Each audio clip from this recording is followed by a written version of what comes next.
Hello everyone, स्वागत है आपका अपने यूट्यूब परिवार वीएस एकेडमी पे। तो आज हम लोग जो डाइस चैप्टर पढ़ रहे थे उसके कुछ एक्सरसाइज करते हैं, मतलब उसके कुछ क्वेश्चंस करते हैं। हम लोगों ने याद है डाइस में 4 केसेस पढ़े थे। पहला केस क्या था? Only one dice given, only one dice given, जब एक डाइस गिवन हो। सेकंड केस क्या था? When 2 dice are given, when 2 dice are given. Third case क्या था? More than 2 dice are given. और फोर्थ केस क्या था? Open dice. ठीक है, हम लोगों ने ये 4 टाइप के क्वेश्चंस पढ़े थे जिसमें 2 डाइस गिवन में हमारी 3 कंडीशन बन रही थी। First, one surface common. Second case बन रहा था 2 सरफेस कॉमन।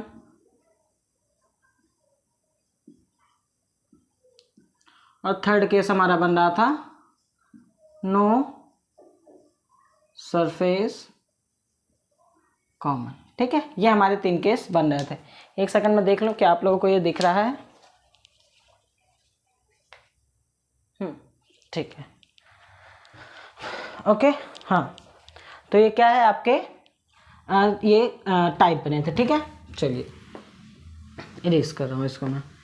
ठीक है, अब हम लोग क्या करेंगे कि इन्हीं चारों टाइप से रिलेटेड हम लोग अब रैंडमली क्वेश्चन पिकअप करते हैं। ठीक है, वहाँ पे आपसे बता के थोड़ी आएगा कि हाँ कौन सा हमने क्वेश्चन किया है। वहाँ पे आपसे बता के तो आएगा ना कि कौन सा टाइप दिया हुआ है। वहाँ पे आपको खुद जजमेंट लेना पड़ेगा। ठीक है, तो जैसे देखिए 2 डाइस दिए हुए हैं। ठीक है, और पूछ रहा है which is opposite to 3। 2 dice given है और पूछ रहा है क्वेश्चन में, ये देखिए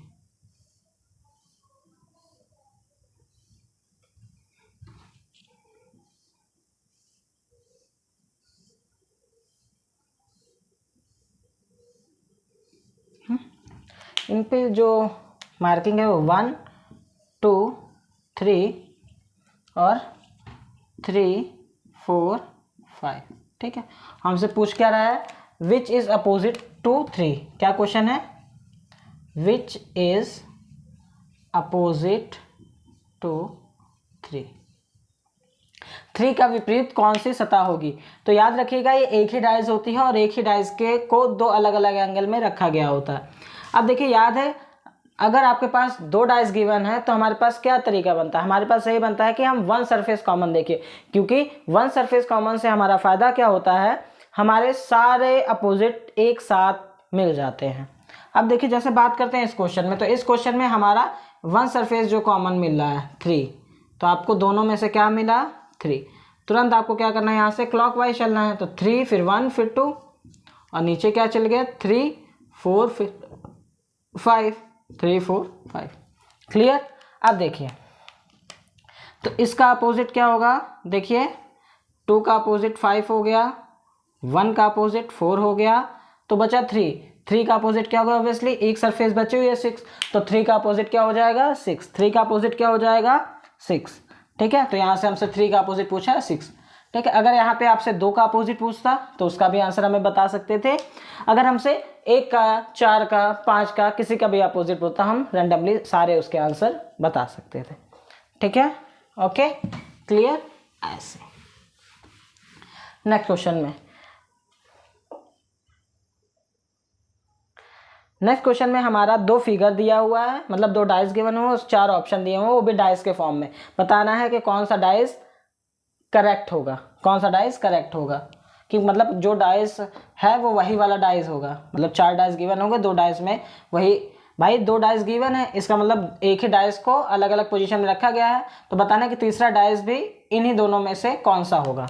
ठीक है, जैसे ये देखिए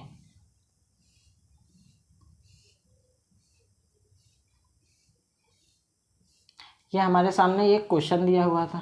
ठीक है, और ये ऑप्शन के डाइस दिए हुए थे।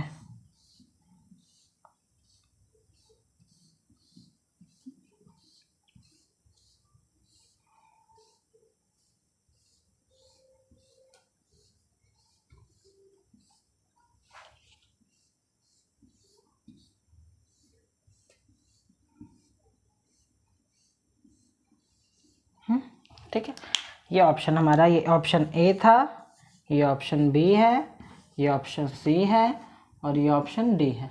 ठीक है, और इसकी ये 2 3 5 और ये है 4 5 1। ऑप्शन में दिया हुआ है 4 5 6 1 2 3 3 4 5 6 4 1।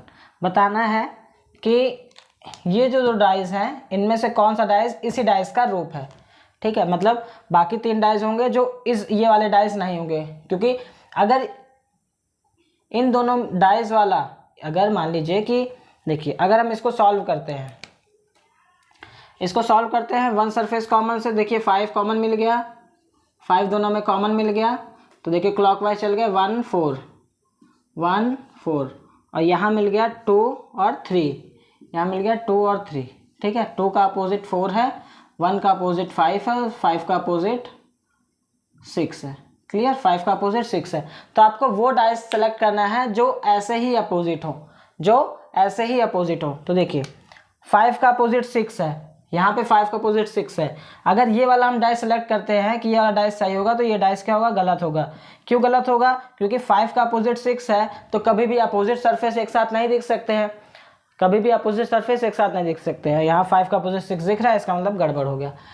अगर हम इस डाइस की बात करते हैं, अगर 1 का अपोजिट 2 है तो 1 का अपोजिट 2 होना चाहिए, तो मतलब नीचे होना चाहिए, ये एक साथ दिख रहा है, तो ये भी इस डाइस का रूप नहीं है। 4 का अपोजिट 3 है, लेकिन यहाँ पे क्या है, साथ में ही लिखा हो, तो ये भी इसका अपोजिट नहीं होगा। देखिए 4 दिख रहा है तो 3 नहीं दिख रहा है, 6 दिख रहा है तो 5 नहीं दिख रहा है, 1 दिख रहा है 2 नहीं दिख रहा है। इसका मतलब जो इन दोनों वाला सिमिलर डाइस होगा वो ये वाला डाइस होगा। ठीक है, क्लियर। तो अपोजिट सरफेस ना तो एक साथ दिख सकते हैं और ना ही एक साथ कभी भी छिप सकते हैं। ठीक है, अपोजिट सरफेस ना तो एक साथ दिख सकते हैं और ना ही एक साथ छिप सकते हैं। ठीक, तो इसी से मिलता जुलता हुआ क्वेश्चन मैं एक और दे रहा हूँ आप लोगों को। ठीक है, लेकिन अब वो 1 2 3 ना होके ABCD के फॉर्म में है। ठीक है, तो आपको बताना है कि वो कौन सा ऑप्शन करेक्ट होगा, मतलब कौन सा डाइस होगा जो इसके पैटर्न को फॉलो करेगा, मतलब जो इसका अपोजिट होगा वही उस डाइस में भी होगा। ये A है, ये B है, ये C है और ये C है, ये D है और ये F है, और ये हमारे पास 4 डाइस गिवन है। ठीक,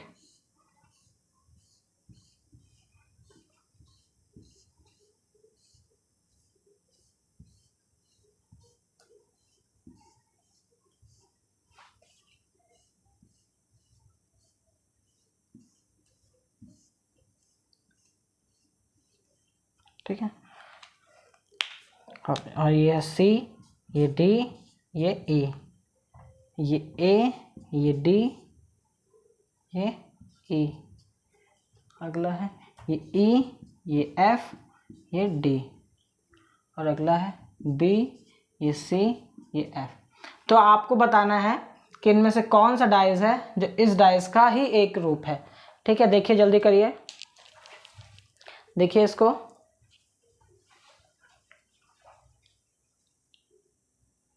हाँ देखिए। तो देखिए आपको सबसे पहले क्या करना है, इसमें कॉमन देख लेना है, पहले इसको सॉल्व कर लो। तो इसमें क्या है, C अपोजिट है, मतलब C कॉमन है। तो देखिए दोनों में C कॉमन मिल गया, तो देखिए क्लॉकवाइज यहाँ चल देंगे, C A B और इसमें C D F। तो देखिए B का अपोजिट F हो गया, A का अपोजिट D हो गया, तो बचा C का अपोजिट क्या होगा, तो C का अपोजिट एक सरफेस बची है E। ठीक है, क्योंकि A से लेके F तक ही होंगे लिखे होंगे, तो बच्चा जो सरफेस होगा वही उसका अपोजिट होगा, तो C का अपोजिट A हो गया।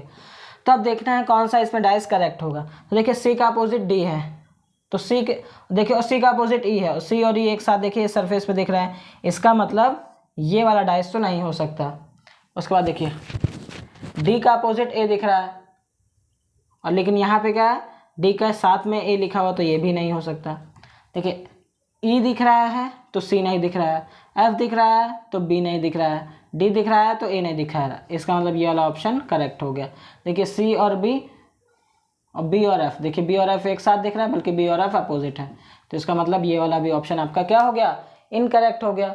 ठीक है, ये वाला भी ऑप्शन क्या हो गया आपका, इनकरेक्ट हो गया। क्लियर। आज आपसे रैंडमली क्वेश्चन हम लोग कर रहे हैं, क्वेश्चनों की प्रैक्टिस कर रहे हैं। ठीक, अब जैसे मान लीजिए ये हमारे पास डाइस गिवन है,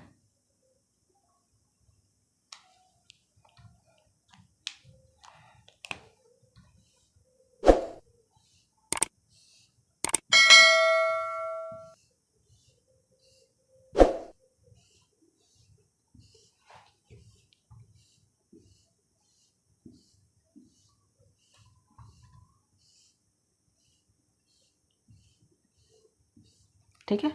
ये हमारे पास 3 डाइस गिवन है और हमसे 4 2 3 और यहाँ पे दिया हुआ 5 3 1 और हमसे क्वेश्चन मार्क यहाँ पे पूछ रहा है 1 और 6।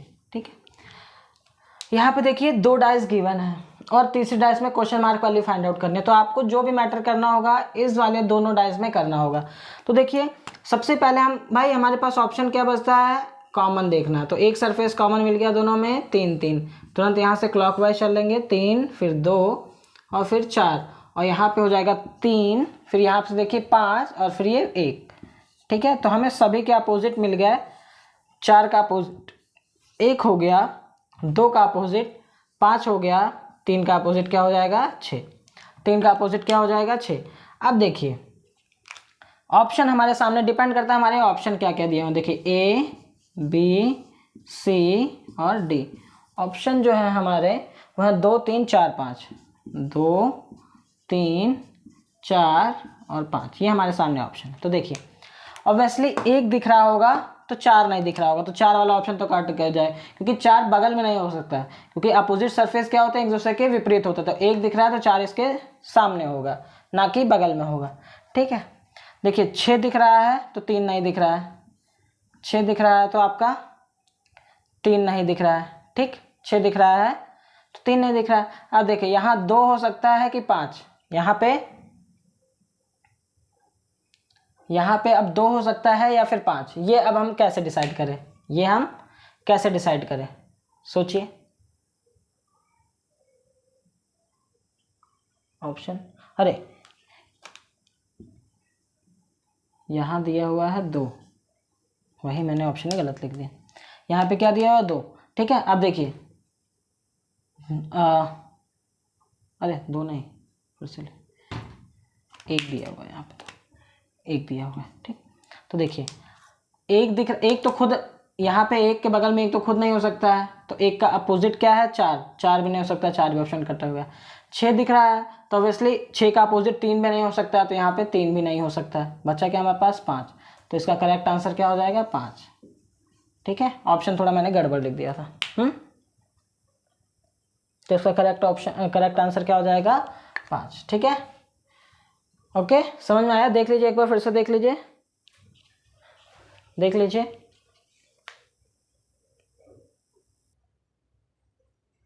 ठीक। इनकेस मान लेते हैं कि अगर यहाँ पे 2 लिखा होता तब कैसे करते। इनकेस मान लेते हैं आपका ऑप्शन, ठीक है, ये ऐसे हो गया, यहाँ इस कंडीशन में आपका आंसर 5 आ गया। अगर मान लेते यहाँ पे ऑप्शन में क्या होता आपका ऐसे लिखा होता 2 3 4 5। ठीक है, तब यहाँ पे इसका आंसर आप कैसे देते थे। देखिए सबसे पहले हम देखते हैं जो जिसके अपोजिट है, चाहे हम जिस एंगल में रखें, अपोजिट कभी भी चेंज नहीं होंगे। मतलब 4 का अपोजिट हमेशा 1 रहेगा, क्योंकि हमने इसमें कंपेयर कर ली है। 2 का अपोजिट 5 रहेगा और 3 का अपोजिट 6 रहेगा। ठीक है, अब देखिए इन केस अगर हम देखिए 1 दिख रहा है तो 4 नहीं दिख रहा है, मतलब ये ऑप्शन एलिमिनेट हो जाएगा। 6 दिख रहा है तो 3 नहीं दिख रहा है, ऑब्वियसली ये वाला ऑप्शन एलिमिनेट हो जाएगा। ठीक है, अब बात करते हैं यहाँ पे अब 2 रखें या 5 रखें, क्योंकि दोनों ऑप्शन है और 2 का अपोजिट 5 है, 5 का अपोजिट 2 है।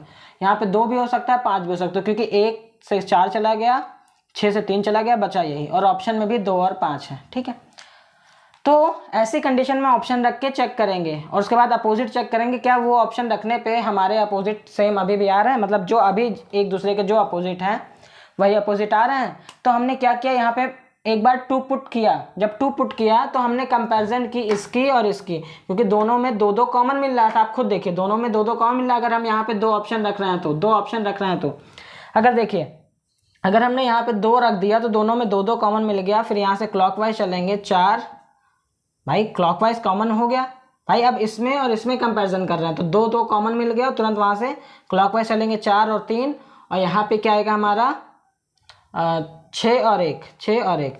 देखिए अब हमारा अपोजिट चेंज हो गया, 2 का अपोजिट 5, ये तो सही है, 4 का अपोजिट 6 हो गया, बल्कि 4 का अपोजिट 1 होना चाहिए था, और 3 का अपोजिट 6 होना चाहिए था, तो 3 का अपोजिट 1 निकल आ रहा है। तो ये 2 ऑप्शन रखने पे तो हमारा आंसर नहीं आएगा। जब 2 रखने पे नहीं आ रहा तो ऑब्वियसली 5 रखने पे आएगा। 5 रखने पे, अब देखिए अगर हम 5 वहाँ पे रखते हैं तब देखिए हमारे कॉमन जो पहले मिल रहे थे, देखिए ये वाला कॉमन एग्जैक्ट यही आएगा। अगर हमने 5 रखा, अब हमने कंपैरिजन इसमें और इसमें की, क्योंकि दोनों में 5 5 इसमें कॉमन मिल रहा है ना।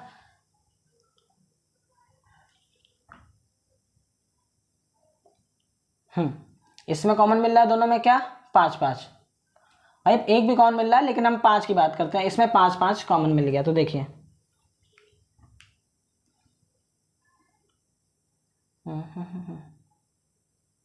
हाँ ऑब्वियसली अब 5 रखें क्यों भाई, 2 रखा नहीं जाएगा तो ऑब्वियसली 5 ही रखना है, तो 5 ही हमारा क्या हो जाएगा आंसर। ठीक, हाँ भाई 5 रखा, ठीक है। अगर हम 5 रखते हैं, दोनों में 5 5 कौन मिल गया, तो वहाँ से क्लॉकवाइज चलेंगे 1 3 1 3, यहाँ से क्लॉकवाइज चलेंगे 6,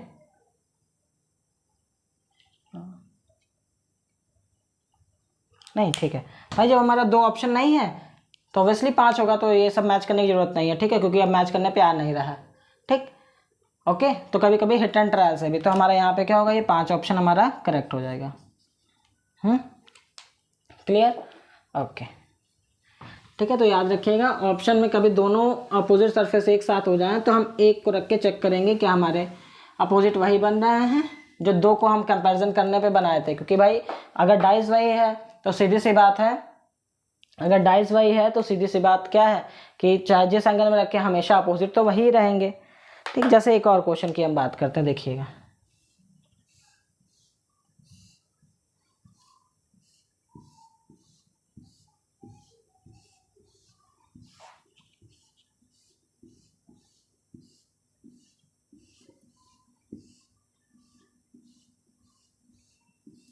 देखिएगा ये हमारे सामने ये है, ये दिया हुआ ए, ये दिया हुआ बी, ये डी, ये ए, ये डी, ये ई, तो बी डी क्वेश्चन मार्क। ठीक है, ऑप्शन दिया हुआ है ए बी सी या फिर डी, ये हमारे ऑप्शन है। क्वेश्चन मार्क की जगह हमारा ए, गड़बड़ लिख देंगे, ए सी ई, ए सी ई, ये 3 ऑप्शन है, ए सी ई, और जो डी ऑप्शन है वो सी और एफ। ठीक है, जो एक ऑप्शन ए है कि ए होगा, बी होगा, सी होगा, या डी और एफ होगा। ठीक है, तो देखिए सबसे पहले हमने कंपैरिजन की, नहीं कंपैरिजन नहीं करते, रहने देते हैं। ठीक है, देखिए कंपैरिजन क्यों नहीं कर रहे हैं, देखो कंपैरिजन करने से कोई मतलब नहीं निकलेगा। अब हमने यहाँ देखा ये जो बी और डी है, इन 2 डाइस में किस में तुम्हें बी और डी दिख रहा है, तो ये जो बी और डी है हमें दिख रहा है इसमें। तो हमने बी से डी के डायरेक्शन पढ़ी, बी से डी हम कैसे पढ़ रहे हैं, क्लॉकवाइज या एंटी क्लॉकवाइज। भाई हमें देखा बी और डी इसमें दिखा, हमने तुरंत देख लिया किस डाइस से कंपेयर करें, तो हमने इस डाइस से कंपेयर कर दिया। देखिए बी से डी पढ़ रहे हैं तो देखिए ये क्लॉकवाइज चल रहा है, और यहाँ से बी से डी पढ़ रहे हैं तो एंटी क्लॉकवाइज चल रहा है। ठीक, देखिए यहाँ पे आपने बी से डी पढ़ा तो क्लॉकवाइज चला, यहाँ पे आप बी से डी पढ़ रहे हैं तो एंटी क्लॉकवाइज। देखिए ऐसे पढ़ रहे हैं और यहाँ ऐसे, ऐसी कंडीशन में आपका ए आंसर इसका अपोजिट आंसर होगा। अब इसका अपोजिट क्या है, इसका अपोजिट क्या होगा, देखिए हमने इसमें और इसमें कंपैरिजन की, इसमें और इसमें कंपैरिजन की, तो देखिए आप देखिए सबसे पहले अपोजिट इन दोनों से निकाल लें। पहले ये तो क्लियर हो गया कि ये क्लॉकवाइज बी से डी पढ़ रहे हैं, यहाँ बी से डी एंटी क्लॉकवाइज पढ़ रहे हैं। और उसके बाद क्या करेंगे, हम सबका अपोजिट निकाल लेंगे। देखिए बी ए और डी इसमें कौन मिल रहा है, तो देखिए तो ए और डी इसमें कौन मिल रहा है, ए और डी इसमें कौन मिल रहा है, तो बी का अपोजिट क्या हो जाएगा, क्योंकि देखिए जब 2 सरफेस कॉमन मिलती हैं तो उसका आंसर क्या होता है, जो बचा हुआ सरफेस होता है वही उसका अपोजिट होता है। यहाँ पे क्या बचा है हमारा बी, तो बी का अपोजिट क्या हो जाएगा ई। ठीक, अब ए का अपोजिट पूछूं मैं, क्या हो जाएगा ए का अपोजिट।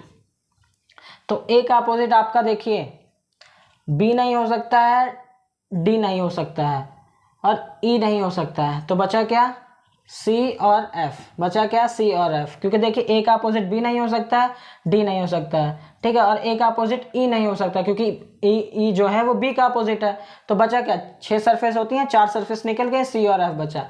तो इसका मतलब इसका बी से डी हमने यहाँ क्लॉकवाइज चला, बी से डी हम यहाँ एंटी क्लॉकवाइज चले, तो जो भी ए का अपोजिट होगा वो इसका आंसर होगा।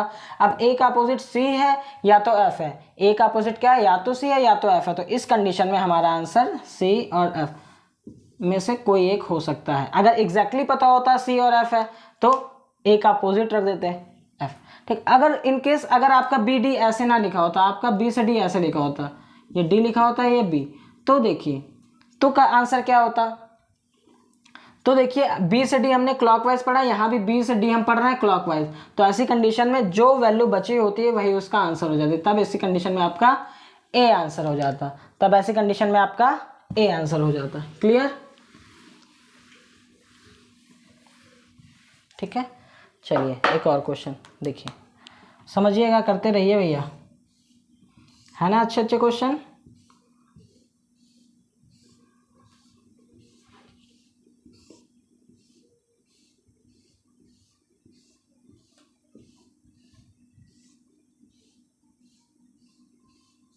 ये हमारे सामने डाइस दी हुई है और इनके जो सरफेस लिखे हुए हैं 1 2 3 और लिखा हुआ है 2 4 6 और ये लिखा हुआ 4 2 क्वेश्चन मार्क। तो क्वेश्चन मार्क की जगह क्या होगा? ठीक है, सबसे पहले आपको क्या करना है, अपोजिट निकाल लेना है। तो अपोजिट देखा और ऑप्शन देखिए इसके क्या दिए हुए हैं, 1 3 5 6, ए बी सी डी, 1 3 5 6, ये इसके ऑप्शन दिए हुए हैं। ठीक है, तो देखिए सबसे पहले हम कॉमन निकाल देते हैं। देखिए यहाँ पे 2 2 कॉमन मिल रहा है, तो सबके अपोजिट निकाल लीजिए। 2 का क्लॉकवाइज यहाँ से चल लीजिए, 2 3 1, यहाँ से क्लॉकवाइज चलेंगे 4 6, तो 2 का अपोजिट बचा क्या 5।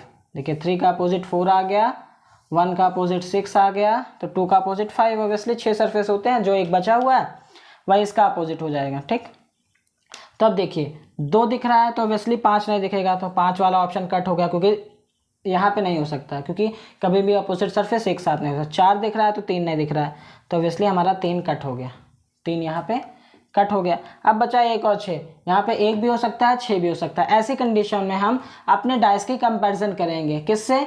उस डाइस से कंपैरिजन करेंगे, उस डाइस से कंपैरिजन करेंगे जो ये इस डाइस से मैच करता हो। देखिए इसमें 2 और 4 है, इसमें भी 2 और 4 है। ठीक, अब हमने 2 और 4 को पढ़ा, तो 2 से 4 पढ़ा तो हम ये एंटी क्लॉकवाइज पढ़ लिए। ठीक, और लेकिन यहाँ से जब 2 से 4 पढ़ा तो क्लॉकवाइज पढ़ लिया।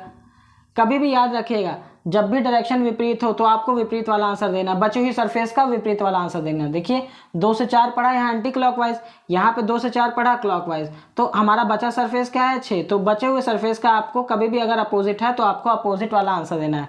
तो 6 का अपोजिट क्या है 1, तो ऐसे कंडीशन में आपका 6 ना होके क्या होगा 1 आंसर होगा। तो यहाँ पे क्या होगा आपका 1। क्लियर? क्लियर हो रहा है बच्चों? बिल्कुल हो रहा होगा। ठीक है,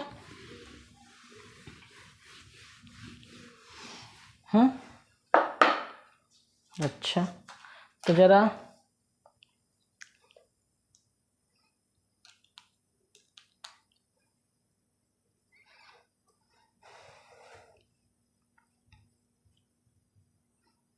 बताइए 2 का अपोजिट क्या होगा? ठीक है, और ये आपके सामने डाइस दी हुई है।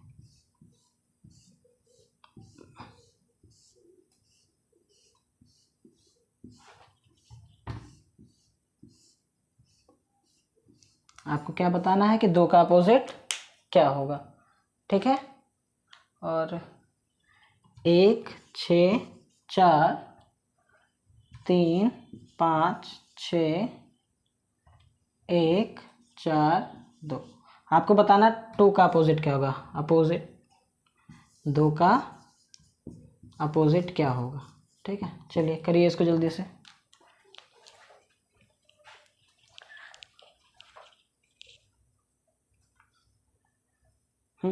करिए, सिंपल क्वेश्चन है बच्चों।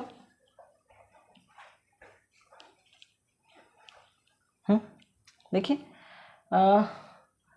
देखिए, सबसे पहले आपको वो 2 डाई सेलेक्ट करनी है जिसमें एक कॉमन हो। तो हमें पता क्या दिख रहा है, एक कॉमन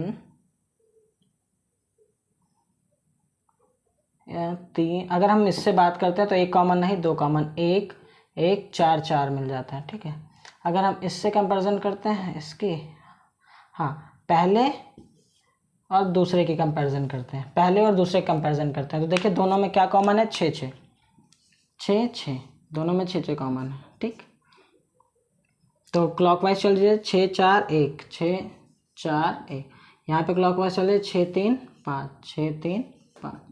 क्लियर, तो देखिए 1 का अपोजिट 5 है, 4 का अपोजिट 3 है, तो 2 का अपोजिट, तो सॉरी 6 का अपोजिट क्या होगा, 2, तो 2 का अपोजिट क्या होगा, ऑब्वियसली 6।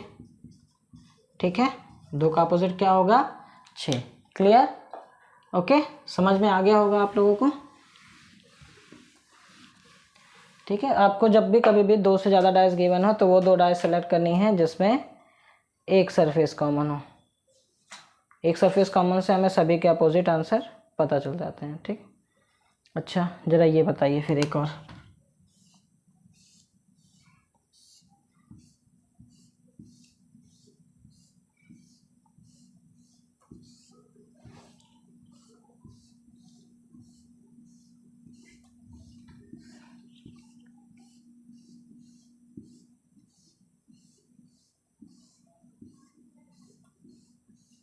ठीक है, मैं कलर के नेम लिख रहा हूँ यहाँ पे, देखिए ऑरेंज, सीधा सिंबल लिख रहा हूँ। ठीक, orange, yellow, blue, violet, V for violet, orange, blue, blue red yellow, blue red yellow, red pink yellow, red pink yellow. ठीक है, तो आपको बताना है opposite to the yellow colour. क्या बताना है, opposite to the yellow colour. ठीक, कि येलो कलर के अपोजिट कौन होगा। क्लियर, तो चलिए बताइए।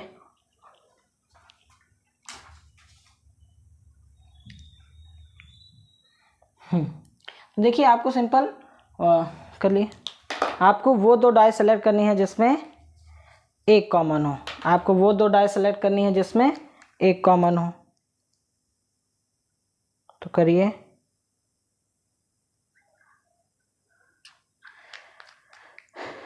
देखिए कौन सा डाइस दिखे, हमें तो दिख गया है, पता, तीसरा और चौथा, नहीं तीसरा चौथा में तो 2 कॉमन मिल रहा है। हाँ, दूसरा और तीसरे में, दूसरा और तीसरे में क्या मिल रहा है, देखिए ब्लू ब्लू कॉमन मिल रहा है। क्या मिल रहा है, ब्लू ब्लू, दोनों में कॉमन मिल गया। जब कॉमन मिल गया तो वहाँ से क्लॉकवाइज वी और ओ, वॉयलेट और ऑरेंज, और इसको जब पढ़ा तो येलो और रेड, येलो येलो और रेड। क्लियर, तो देखिए ऑरेंज का अपोजिट रेड, वॉयलेट का अपोजिट येलो, और ब्लू का अपोजिट क्या हो जाएगा, हाँ बचा कौन सा, येलो और पिंक, क्योंकि 6 सरफेस होती है, एक सरफेस बचा तो पिंक, तो येलो का अपोजिट क्या हो जाएगा, वॉयलेट, येलो का अपोजिट क्या हो जाएगा, वॉयलेट। ठीक है, ओके, चलिए अब हम लोग कुछ ओपन डाइस से क्वेश्चन कर लेते हैं। ठीक, बाकी अगर सिंगल डाइस गिवन होगा, अगर मान लीजिए आपके पास सिंगल डाइस गिवन है, तो पता है सिंगल डाइस गिवन होगा तो आपसे ये पूछेगा कि अपोजिट सरफेस क्या होगा, मतलब सॉरी अपोजिट सरफेस नहीं, अगर सिंगल डाइस गिवन होगा तो वो आपसे सिर्फ और सिर्फ इतना पूछेगा, स्टैंडर्ड डाइस है ये या फिर जर्नल डाइस है। स्टैंडर्ड डाइस में अपोजिट सरफेस सम 7 होता है, जनरल डाइस में क्या, स्टैंडर्ड डाइस में क्या होता है आपका, अपोजिट सरफेस 7 होता है, और जनरल डाइस में क्या होता है, एडजेसेंट साइड मतलब सम्मुख भुजा, मतलब आमने सामने की भुजा, आमने सामने नहीं मतलब पड़ोसन, हाँ सॉरी, पड़ोसन के साथ सम 7 हो, पड़ोसन के साथ का जो सम हो वो क्या हो, 7 हो। ठीक है, अगर सिंगल डैश गिवन होगा तो ऐसे ही क्वेश्चन आते हैं बच्चों।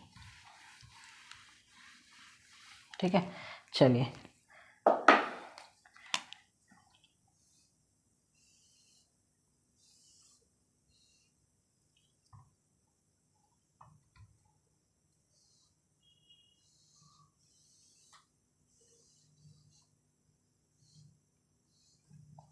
ठीक है, ये हमारे पास एक ये M, ये N, ये T और S Q W।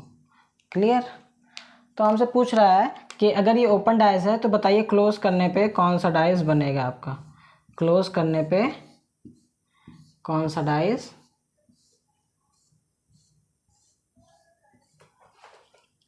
बनेगा। और ये 4 ऑप्शन हमारे सामने गिवन है। ठीक है,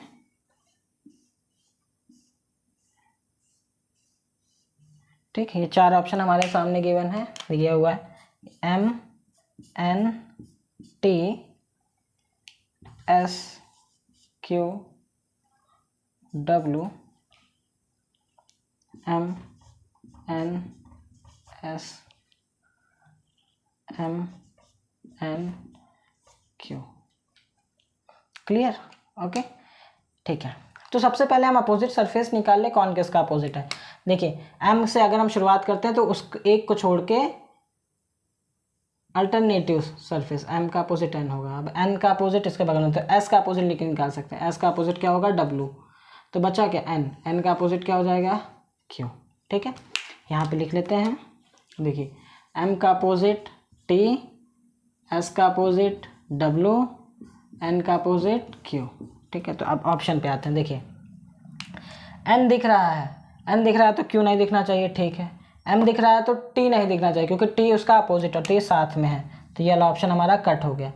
देखिए S दिख रहा है तो W नहीं दिखना चाहिए पीछे, अरे नहीं W तो बगल में है, तो ये भी ऑप्शन क्या हो गया आपका, कट हो गया। देखिए N दिख रहा है तो Q नहीं दिखना चाहिए, M दिख रहा है तो T नहीं दिखना चाहिए, S दिख रहा है तो W नहीं दिखना चाहिए, मतलब ये वाला ऑप्शन करेक्ट हो गया। ये लो देखिए M दिख रहा है तो Q नहीं, N दिख रहा है तो Q नहीं दिखना चाहिए और बल्कि साथ में दिख रहा है, तो आपका ये वाला भी ऑप्शन क्या हो जाएगा, इनकरेक्ट हो जाएगा।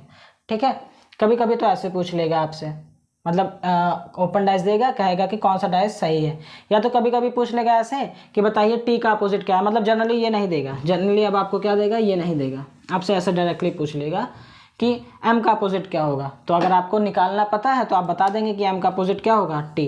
अगर मैं पूछ लूँ S का अपोजिट तो आप बता दोगे W। अगर मैं पूछूँ W का अपोजिट तुरंत आप बता दोगे S। अगर मैं Q का अपोजिट पूछूँ आप तुरंत बता दोगे N। क्लियर, तुरंत बता दोगे।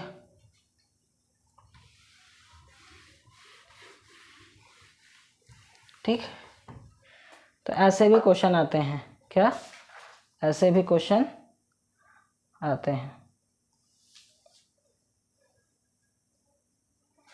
देखिए एक लास्ट क्वेश्चन करते हैं और बेहतरीन क्वेश्चन करते हैं।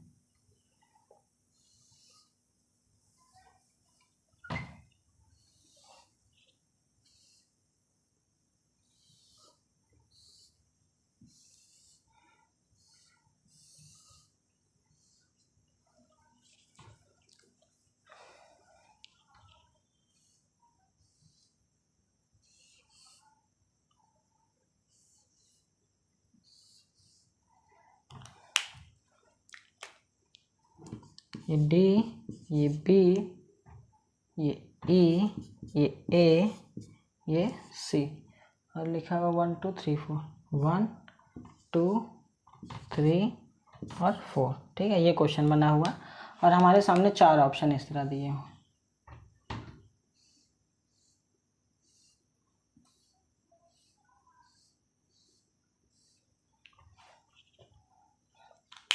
ठीक है, ये लास्ट क्वेश्चन है।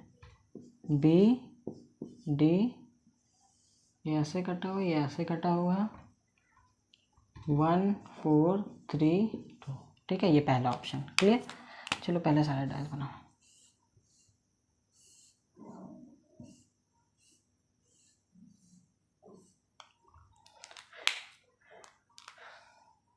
ए सी, एक चार, एक, ये चार, ये तीन, ये दो, ठीक है।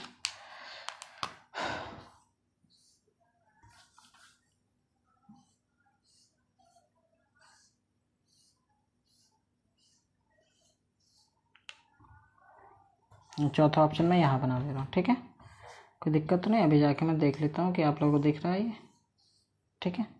और यहाँ पे है डी सी, एक दो तीन, एक दो तीन चार, यहाँ है सी डी, और इसका ऑप्शन है 2 1 4, ठीक है। आपके ये क्वेश्चन था, ठीक है। इसके ये चार ऑप्शन थे, ये पहला ऑप्शन, ये दूसरा ऑप्शन, ये तीसरा ऑप्शन और ये चौथा ऑप्शन, ठीक है। आपको बताना है इसमें से कौन सा ऑप्शन सही होगा, ठीक है। चलिए करके बताइए जल्दी से कि इसका कौन सा ऑप्शन सही होगा, ठीक है। सॉल्व करिए।